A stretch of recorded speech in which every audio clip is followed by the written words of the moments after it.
Welcome to the High Rankings podcast, brought to you by Dispensary-Growth, the preeminent SEO agency for dispensaries. Each episode will dive into the world of search engine optimization for cannabis dispensaries. We'll discuss the latest strategies and tactics to help your dispensary rank higher on search engines and attract more patients and customers. So whether you're a seasoned pro or just starting out, join us as we explore how to maximize your online presence and stay ahead of the competition in the rapidly growing cannabis industry. Well, hello. Welcome to episode 86 of the High Rankings podcast with me and the other guy. Your favorite. Well, I know you weren't talking to me, so you're back, I hear. I'm back, and I got. Well, that's what you get for going to Vegas. No offense to any Vegas listeners out there. He loves it. Me, not so much. Yeah, I had a great time. It was fun. I forgot how fun gambling is, by the way. Gambling We so did much a whole fun. bunch of that on our cruise. Yeah. What'd you play? Or how did you gamble? Well, I'm not a table type person, so we just play the machines. But of course, they have these machines with they all literally do the same thing. They just present it in a different way. So one of the machines, and nobody knows how they work either. So there's that. Or nobody knows how. So there was the one machine where they had 3 pigs on them. And if you fed the pig enough, the pig would explode, and then it gives you bonus games and all this bonus stuff, right? But there's no rhyme or reason to how you get the tokens to feed the pigs. Or at least it didn't seem like that. And then there was another one where there was rockets that were going to fly into the air, and you had to light different strands of the rocket string to get it to fly. And again, there was no rhyme or reason as to how the rockets were getting lit. But yeah, we definitely donated a lot of money to the casinos on the cruise. So that part. But I'm also you have to go in and know that you've set aside X amount of money, and you have to not, go past that. And we are very much we're very capable of not. In fact, we went way under what we had taken to gamble with. So yeah, we're very fortunate that we don't have that kind of issue. But it's fun. We would spend an hour in the evening or whatever, just doing that. I went in with a certain amount, basically what you said, okay, I'm comfortable losing this, or I want to lose this. And we actually doubled the amount pretty quick, too. My girlfriend's just, I don't know how to play. She's looking at me, we're at a table, we're at a blackjack table. She goes, I have an idea of how to play, you get to 21. And then she didn't know. I was like, yeah, just go all in. Just I was already out, and she had some chips. So yeah, just go all in. And she went in, she got her money back, and then she made it back 3x. And then I just kept telling her to go in. And she's like, really? I was like, yeah, just go in. And then we lost it all.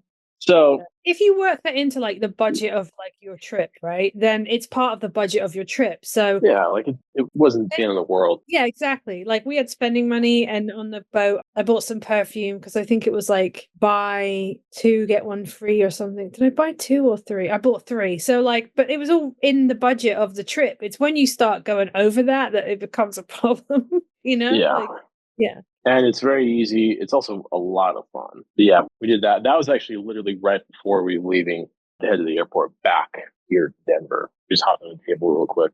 So yeah, anyway, as far as Thanksgiving, because we took last week off. Thanksgiving was cool. Stayed here in Denver. Went to my parents' house. Loved me some turkey, stuffing, cranberry sauce, mashed potatoes. I ate so much food. It was so awesome. Maybe that's why I got sick. Just a bunch of food, and then I was just around a bunch of people that had cooties, and I just got. So we had Thanksgiving, flew out, buzzed out of here Friday afternoon, Black Friday, and then came back Sunday afternoon. So we were there for a couple nights.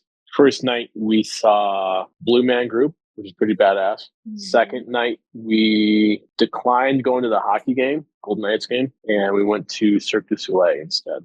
And we had Joe's Stone Crab for dinner on the second night, which is an awesome restaurant. Very good food. And the first night, where did we go? We went to a steakhouse. We stayed at the Venetian, so we went to a steakhouse that was there. It's right along in Restaurant Row, where all the restaurants are. Yeah. And yeah, we had a cool place. Of course, I didn't sleep the first night. I think I slept 2 hours. When I say I didn't sleep, but I have insomnia, so I always have trouble sleeping in new places. And I laid down around midnight, but I just didn't fall asleep until 6 a.m. So I was kind of running on fumes Saturday, took a little nap, and yeah, we buzzed around, got some food, and we saw those F1 stores. What are they called? They're just like pop-up stores? I think that there's like a name for them, but we saw that a couple of those actually. They had two. I think they had two in the Venetian. Yeah, it was cool, man. I forgot how crowded Vegas is. Yeah. I hadn't been there in a couple of years. So anyway, what did you get into? I know it was nothing fun. What did I get into? Well, we decided not to go on the boat in the end. So we ended up going to Joe's grandma's house for Thanksgiving dinner with like some family. And then Friday, I feel Friday was really busy. I know we put up Christmas on Friday. We did that for sure. I feel like we did something Friday morning. Oh, yeah, we drove over to Tampa Friday morning. We had to hit Trader Joe's. I think we went into the whole jingle jangle story. So we did that. So we hit Trader Joe's. We were there for like 8:30 in the morning. Then we went over to the fancy schmancy mall and bought one of our kids a fancy schmancy designer item for Christmas. And that hurt my husband a lot for that. And we went down to the local British store and we needed to get some gifts from the British store. So we did that. So that was all in the morning. And then we came home in the afternoon and we put all of our Christmas decorations up because it should be illegal to put them up before Black Friday because it irks me. I won't disagree.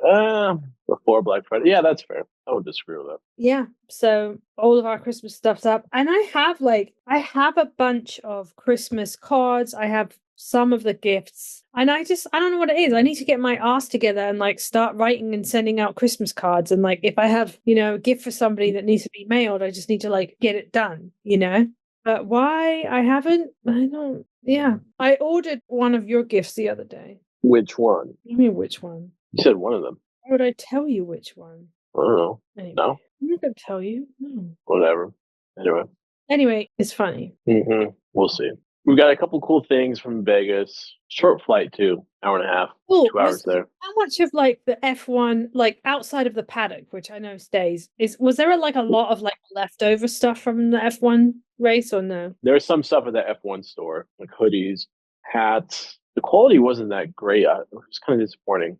I think that Ferrari jacket is really cool. It's just everything on there is screen printed. It's not stitched. I don't know what that was because I'm thinking about my hoodie now that I have, my Puma Ferrari hoodie, and that is all properly, it is nice. So I'm I totally would have gotten something. And yeah, just, I mentioned this before we started recording that the F1 store was like those pop-up Halloween stores that you see on November 2nd. Yeah.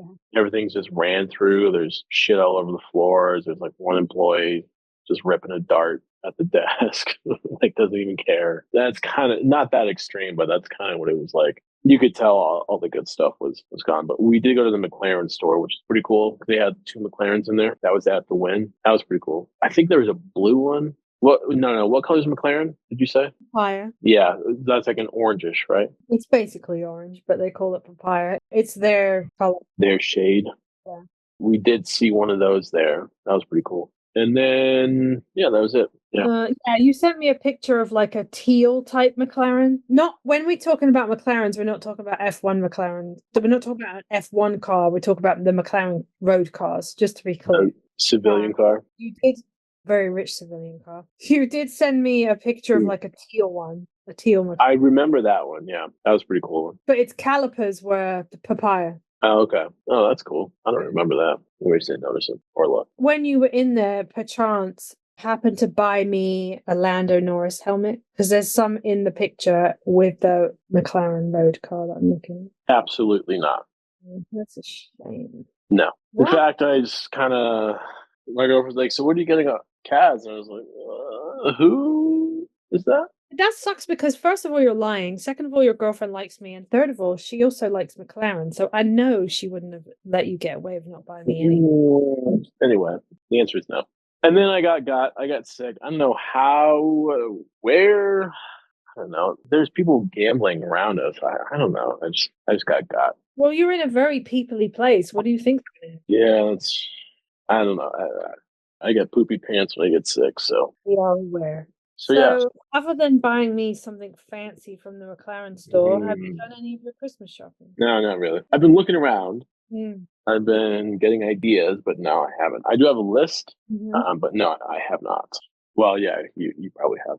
Well, you mentioned you have. No, I have not. I mean, the thing about a list is it's great and everything, But you actually have to do something with said list. Yeah, I will Right. eventually. Yeah, I just haven't pulled the trigger on it yet. I mean, how much is the 5th now? I'm just curious. I'll get it by next week. You won't. Mm-hmm. I will ask you in next week's podcast, hey, what's going on with your Christmas shopping? And you'll be like, well, I have a list. I'll get some presents by then. I intend to completely avoid the mall and Good just choice. do all online, or like super. I don't know when the mall opens, but I'll be like the first customer there. I'll just hit the gym first, and then just buzz over to the Cherry Creek Mall, the Denver Mall. Like it's like in the middle of Denver, and just buzz over there for a second. Black Friday at the mall was not. Again, this was the fancy schmancy mall. You know, that's got like all of the designer stores in it. It wasn't really bad at all. To be fair, we were there sort of early. We were there between like 9 and 10. But it really wasn't bad. But then on what day was it? I don't remember what day it was. Monday, maybe? I literally had to hit Ulta and Target because I had ordered online for pickup a couple of things. Because I got smart. If I don't do that, I'll wander around the store and I'll spend way more money than intended. And the traffic was horrific. No, maybe it was Sunday because my husband was home. Either way, it was like a day when traffic shouldn't have been bad, or a time when traffic shouldn't have been bad. And it was so bad. And then I went into Target to do the pickup thing, and it was completely slammed. It was not Black Friday, so it must have been Sunday. It was insanely busy. And I was like, oh gosh, like, here we come. It must just be, you know, that's what's happening now. But yeah, Black Friday, we didn't go to the mall because it was Black Friday, because this particular designer store does not reduce shit for Black Friday. But it's just because my husband was off and we don't really get much time off together to go, you know, with no kids or whatever, to do that kind of thing. But yeah, it wasn't horrific, but I think the closer we get, the worse it's going to be. Oh, 100%. I am, like I said, I'm absolutely avoiding malls. Yeah, Amazon and maybe some other stores here and there. That's how I'm going to do it this year. Yeah, I literally just do, if you have to go, try and order online for pickup. It's the best way. That's a good call. You might do that. Like, I have put myself on a book buying ban and it hurts me so much, but I have put myself on a book buying ban. But I needed to buy a book for a small child for a friend of mine for Christmas. So I literally went online and I did a pickup, and then I found myself in the bookstore wandering around, and I was like, what the fuck are you doing? Like, and I had to like literally just walk to the register to pick up the book and leave. It's like, what are you doing? You put yourself on a book buying ban. You literally did buy online and pick up so you wouldn't wander around the store, and here I wander around the store. So yeah, I had to rein myself in pretty solid. Oh, goodness. But it's hard because that's like my jam. You know what I mean? Is like buying books. I'm at like 87 books for the year or something like that I've read. So I'm kind of trying to do a thing next year where I read the book. Like, either I already own it and therefore I'm reading the physical copy, or I'm reading it on my Kindle, either through like Kindle Unlimited or Libby or something, and then I can buy the book. But I'm trying to do a thing where I only buy what I've read, or I already own it. I don't know how long that's going to last, because book buying and book reading are two different hobbies. So I don't know how it's going to go. But like, for example, I'm currently rereading Huckleberry Finn, because one of the books of the year for Barnes & Noble is a book called James, which I believe tells a story from Jim's point of view. So I don't own that book, but I want to read it. So I'm going to have to read it before I buy it. How many books? You on 87, you said? I think I'm on book 87 for the year. Something like that. How many do you want to end on? Well, I always set my goal at 52 because that's reasonable, even though I know I will read more than that. And I've been through like stages this year where I've literally taken a whole month off and not read a single book. Like, literally, I can go back through Storygraph and take a look and see. So I don't know. I think it's like, my husband's like, oh, you're easily do 100. And I could like easily do 100, but I just don't really want to, like, I don't know. I don't want to set that goal. I think as long as I'm reading because I want to read and not reading to hit a goal, I think I'll be fine. Yeah, that's a good call. You know what I mean? I don't want to read just because I want to hit 100. Now, if I happen to get to like 99 just organically because I'm reading that, then I might read one more just to get to 100. But I don't want to put that kind of pressure on myself right now. It's December the 5th and I've read like 80. I'm on book 89. I'm sorry. I'm on book 89. I think before the end of the year, I need to be more active, speaking of goals, and just because of my injury and I've still got poopy pants over getting surgery for my hand because it turns out it's still broken. I need to be more active, get back on the ice, play hockey, and it's not exactly biking season right now. It hasn't snowed in a few weeks here in Denver, but yeah, my goal is to be more active and go to the gym more, get back into lifting. You don't ski or snowboard? Mm-mm. I do want to ski though.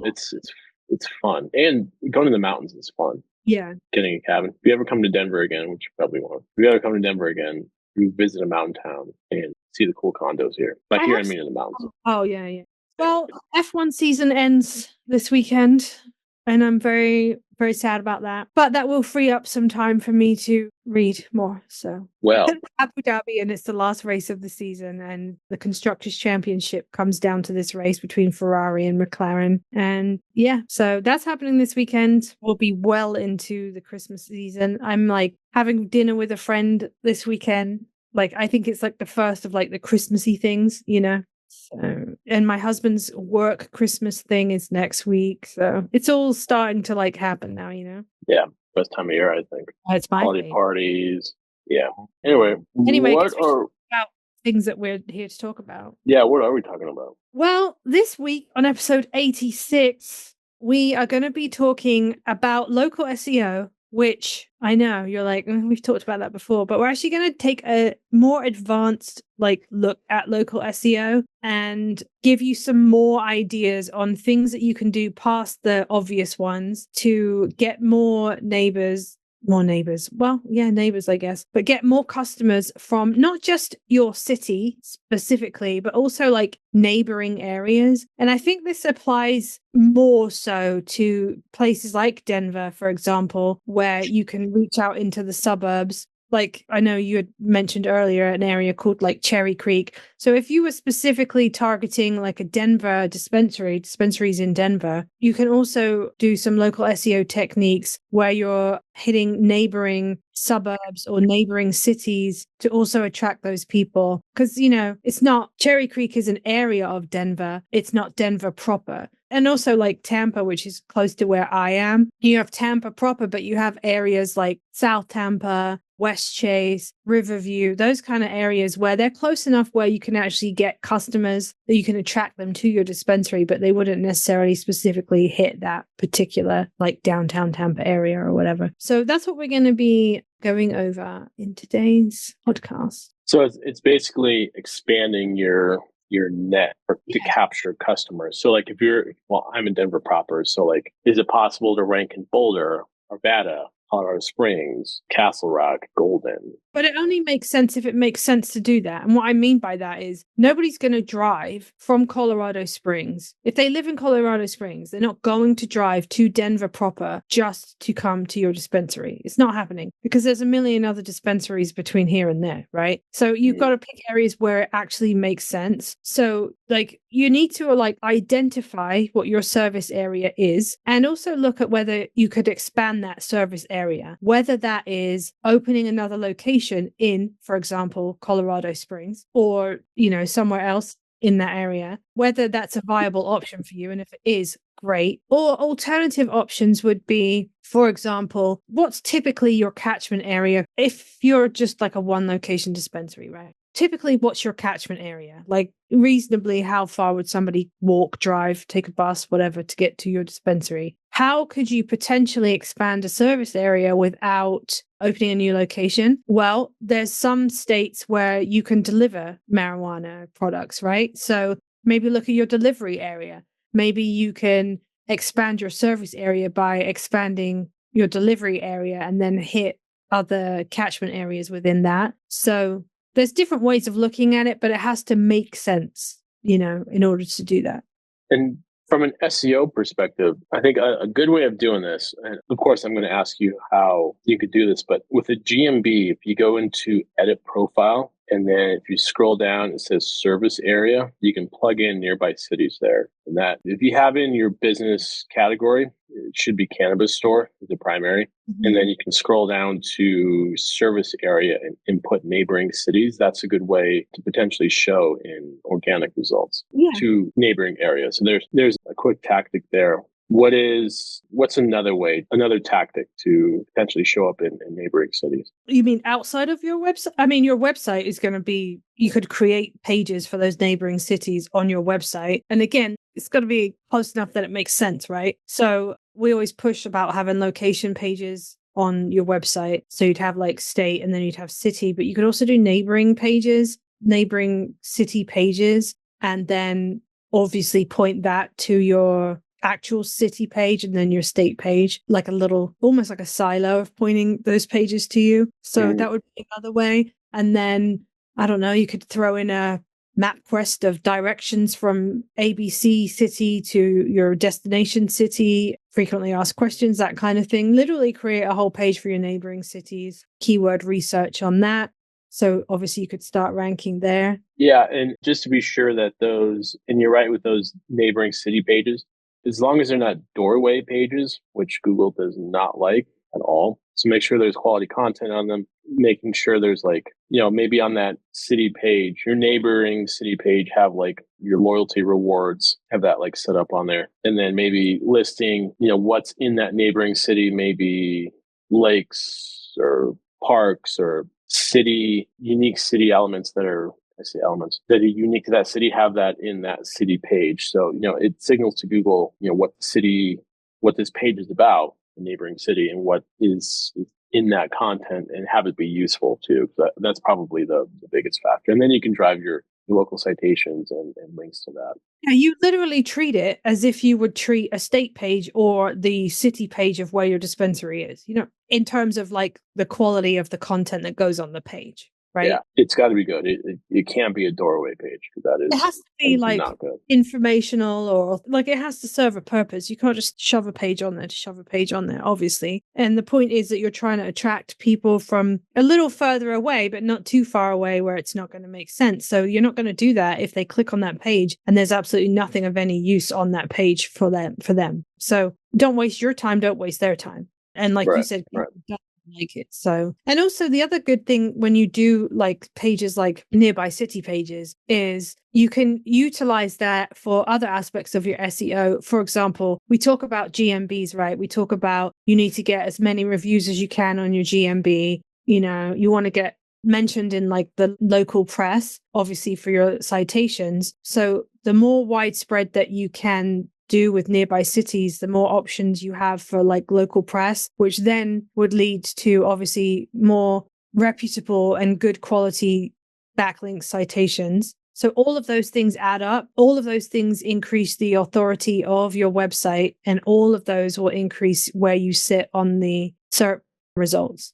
So it's like a little recipe for like making a cake, right? Every little thing that goes in helps to make it better. I think basically what you said, like the more valuable these nearby city pages are, the better they're going to do. They're not going to show up in the map pack, of course. They'll show up in SERP, the area below the 3 listings in the map pack. They'll show up in there. And what you're saying, you can have like directions on the page. You can have like a Google pin. If you go to your GMB, and I'm going to do this actually literally right now. So if you go to your GMB and then you click on directions, that'll load up a map. And then on the left-hand side, click the 3 vertical lines and then click share or embed map. You click that and then you click on copy link, then embed a map and then copy the HTML and put that on the page. You've got directions right there. Have that at the top of the page above the fold so a user can see that.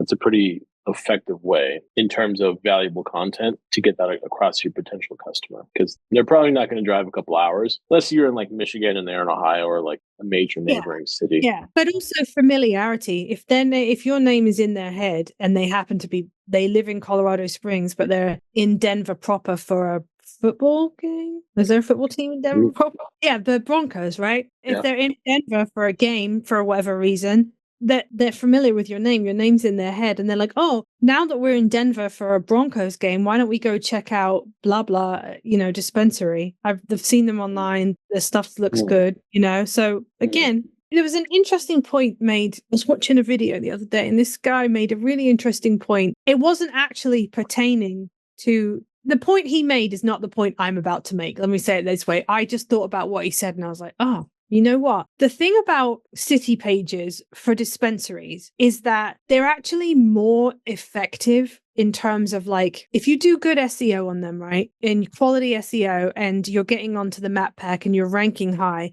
like it's actually more effective for you versus almost any other industry, because you cannot advertise, right? Dispensaries, marijuana products, you can't advertise those on Google. So with most other industries, what happens is you can buy an ad, right? So you can be at the top of the Google page, right? And his point was that most people, they don't really scroll much past those ads. They don't typically.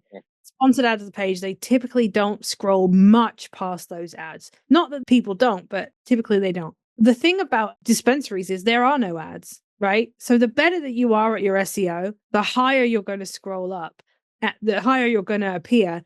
And so most people won't scroll to the bottom of that first page. But if you're effective in what you're doing with your SEO, with your city pages, your location pages, your nearby city pages, and your authorities increase, and therefore you're higher up on the page, their eyes are on you. So it's actually doing that work gets you way better results than it would for any other industry. Because if you're in the shoe store industry, right, you could have the best SEO in the world and you could be number one in the organic results. But if there's 5 ads above you and you're not one of them, they still might not see you.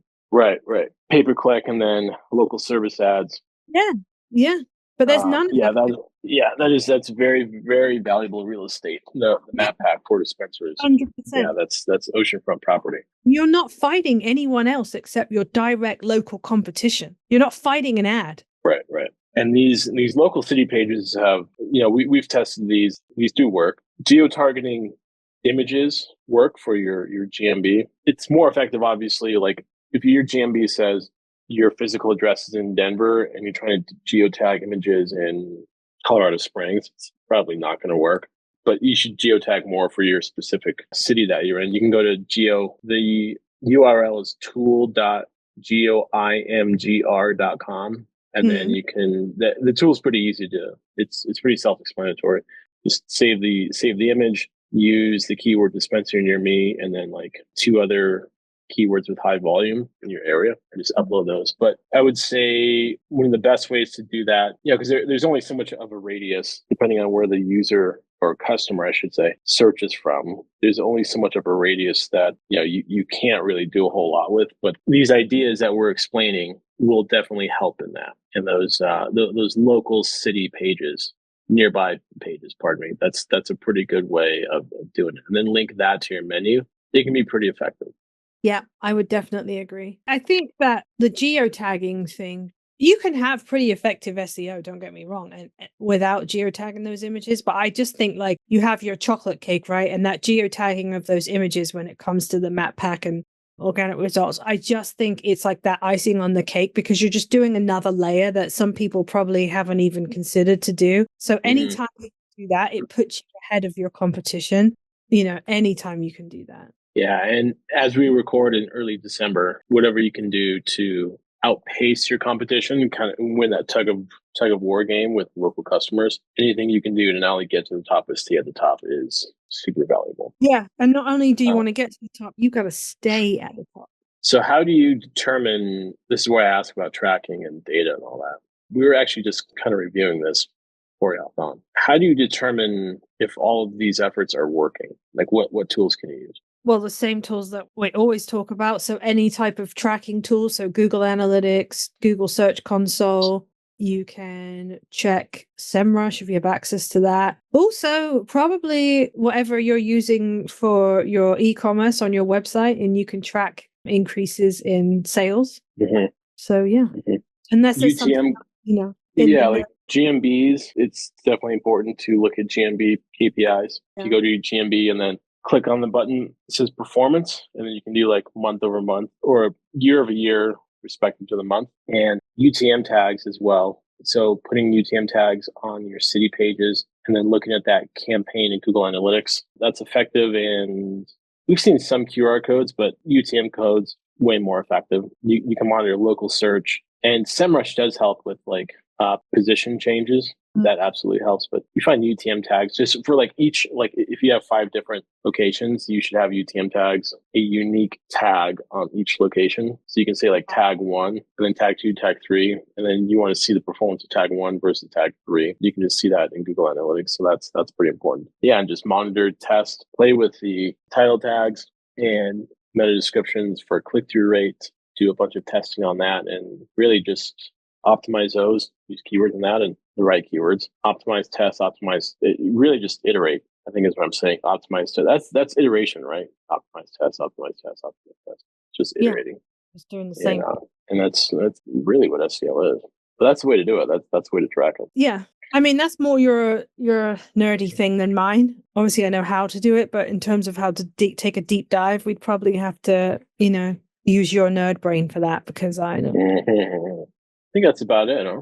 I think so. Yeah, just to recap, 1, do nearby city pages, treat them just like you would the city page of the dispensary or dispensaries that you're in, with the valuable information, useful information, proper keywords, proper research, for sure. Maybe see how you can increase your service area, whether that is a whole new location. We're not talking PO boxes and all the rest of the stuff that used to work back in the day. Now you need a real location with a real lease or a real purchase agreement or something. If that's not, a viable option for you, which I'm not imagining it is for a lot of people, check your service area. Are you able to expand deliveries or, something like that? Or maybe some of the neighborhood work that you do, charity work you do locally, like think about that. So that's a big one. And then also geotagging your images. We briefly talked about it in a couple episodes ago. But yeah, geotagging your images for the proper location using that website that we just discussed, which I will remind you, I don't have my glasses on, but I'm going to read it. It is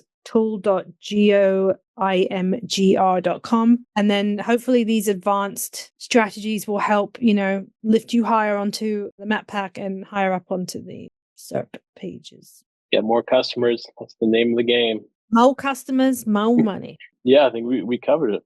I think so, fam. I think that's going to end this episode. We'll be back next week with a whole nother episode. Until then, you can find us on Instagram, YouTube, LinkedIn, Apple Podcasts, Spotify. Please comment, like, subscribe, review. I think that's all you can do. I know on YouTube you can hit the bell, which I'm not sure what that does. Yeah, comment, like. Tells you that the new episode's out. Anyway, that's it for now. We'll be back next week with another episode. Until then, stay safe and warm, and we'll be back in a week from now. Peace. And that's a wrap for today's episode of the High Rankings podcast, brought to you by Dispensary-Growth, the preeminent SEO agency for dispensaries. Thank you for tuning in. We hope you found value in the insight and the tips we shared.